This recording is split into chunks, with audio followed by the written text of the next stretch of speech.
Hello and welcome back to Buckle Up. I'm Harry King and this is the MG HS. It's an all-new model and it's kind of MG's big flagship family car in the UK. But is it any good? So we're going to start as usual here at the front. Great big grille on this HS, although actually I think in proportion to the car it looks slightly smaller than its facelifted predecessor. But just humongous. Big MG badge up here, some nice sculpting over the bonnet and kind of the lights pointing down as well. This pinched nose that we're now seeing on the MG3 and the MG4. Cohesive styling throughout the range now. And I think overall, this is a fairly good looking car. It's not particularly outstanding, but it's a family crossover. Do you want it to be? Let's see how it is down the side. Here we have what I fear may be the most anonymous angle for this car. All of the cars in this segment are much of a muchness, and this has the same kind of two-box styling as everything else. You do get some little elements. The headlights have SAIC Vision written in them. You get this kind of element here, which looks like it should have a camera in it, but actually the camera's here. 19-inch wheels. I quite like the design, kind of black and silver. Silver roof bars up here as well, and then a sloping roof line to the back. Round here at the back we get a light bar, lovely, another MG badge. You get some faux carbon fibre lower down, you get that around the side as well. It's most prevalent here. I'll open up the electronic tailgate because this is a very premium motor car. And we are greeted by 507 litres of space. Square, boxy, plain space. There's no hooks or 12-volt sockets or anything here. There's one small Annette at the side, and you can lift the floor up to reveal some polystyrene trays, but there's no great wealth of space under the floor either. You do have your tyre repair kit and your towing eye under here though, which is good to know. I do just want to quickly mention this folding out parcel shelf is made from lovely 1970s vinyl, which does give the feeling of it being a bit fancier than a normal parcel shelf, but then also somehow dates it. I also can't fold the seats down by pulling anything here, but fortunately the levers operate in such a way it's not too hard to just push them all the way here from the back. And if I do that and fold them down, I then have up to 1,484 litres of space, which isn't class leading, but honestly, look at the amount of space there. Do you need more than that? Let's find out if you need more than the back seats have to offer. Is that a sentence? Well, this is cavernous. I mean, let's start with the thing that's probably sticking out to you. This upholstery is a colour. I'm going to go with butterscotch. Other people might call it yellow. It's bright, it's vibrant, and it does lift the interior somewhat. But actually, let's talk about the seats. They are so comfortable. Super soft, very flat bench to be fair in here, not a huge amount of side bolstering, so rear passengers may have to hold themselves in tight corners, but loads of space, pretty much flat floor, nice wide middle seat as well. These are all leather with perforated centres, you've got Isofix on the outside as well, and the seat belts have their own little channel, so when you fold the seats up and down they stay in place. I've got a centre armrest, which I can fold down, that's got cup holders in it, no cover, but very comfortable, soft, everything is soft under the arms. I've got seat back pockets here, they're soft as well. Air vents, 2 USB A's, no heated seats back here, no sun blinds, but I think, you know, as a space for rear passengers, pretty much hit the nail on the head. Let's see how it is in the front. So up here in the front, there's loads of room. You get the continuation of this butterscotch interior in this model specifically. Other interiors are available. And then this, a lot of this is very recognisable from the MG4. These two big screens, very similar steering wheel, and basically all the functions are in the screen itself. I do have a physical home button, which gets me back to here.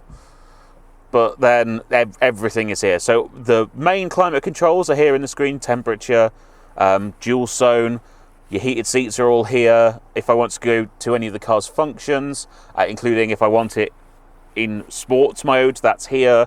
All my settings for the smart cruise controller in here. I do have proper buttons for those on the steering wheel to engage. And I do have another toggle switch on this side, which will do my radio controls, volume and skipping and stuff.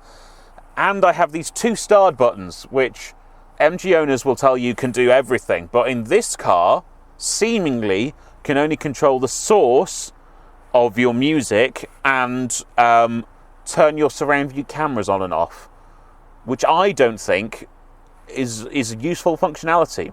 But there we go. I'd liked it so I could switch that to climate control and switch that one to drive modes. Practicality, I've got 2 cup holders here at the front. They are big enough for a big bottle, though that does kind of interrupt the general flow of the car. There's also a huge door pocket, which does have enough space in it for a bottle, but no cut out. I've got a big glove box. It's not particularly damped. I've also got a smaller compartment here. I've got a center console storage area. There's enough space for your sunglasses and a wireless charging pad, which kind of sits underneath it. Though that does mean the way it's kind of put together, things can slide off the wireless charging pad into the pocket, which seems like an odd choice to me personally. No sunglasses holder up here. This little jobby, this monitors whether or not I'm paying attention, and it does a so-so job. So sometimes it will tell you off when you are looking forwards, which is a little bit irritating. The actual main gauge cluster is the same exact size as this infotainment screen here, but obviously different information.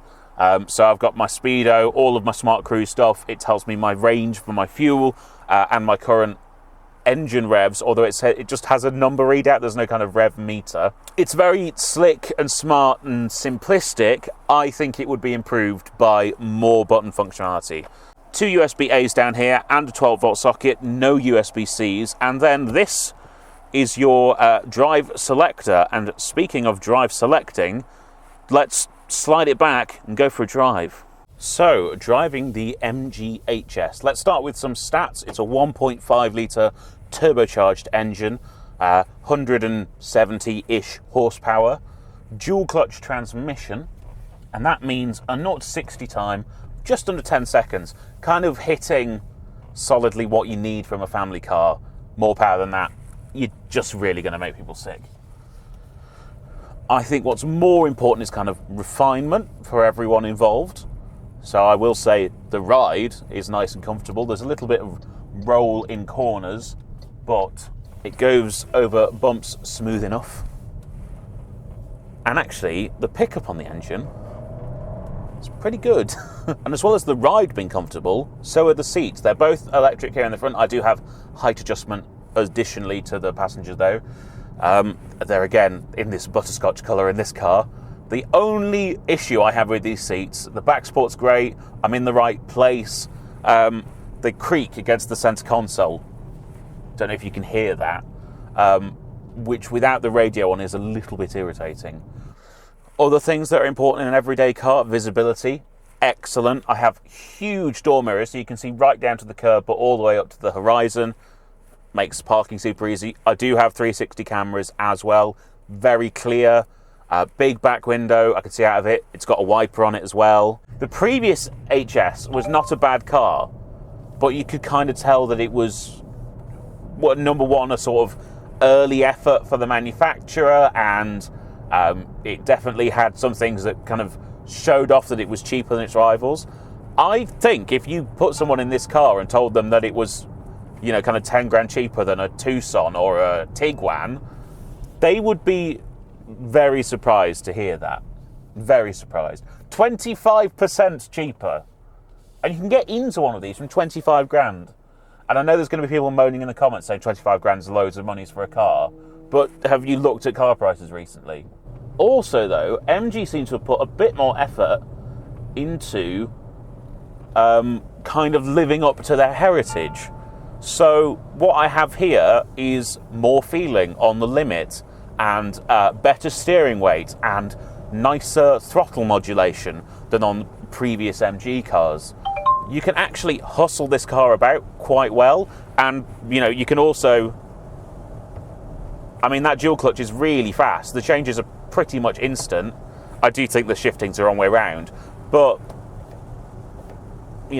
7, 6, 5, 4, 3, it'll take me all the way down to third in manual mode under my instruction. That's actually quite sporty and good. Obviously, it's still a tall car. As I've said, it rolls in the corners. It's not a sports car, but if you want to press on, it'll give you a helping hand. And the brakes are good as well. Oh, just a good modulation there. I genuinely think you would struggle to see where you're saving your money on this compared to a rival. I mean, yes, there's no buttons on the interior, but there's none on the Tiguan, so... we'll quickly try out the radar cruise control on not a motorway, because I'm not near a motorway. Okay, so let's fiddle with these buttons here. So I'll push that one and then flick it up. That's on. MG now works in 1 mile an hour increments if you just push the button singularly, which I like. It used to do 5 miles an hour at a time, which is naff. Set it to 60. This is a 60 mile an hour road. Please focus on driving. Yes, sorry, I am. Yes. So this is radar cruise control. You have to mess with the settings in the screen to turn on and off the steering assistance.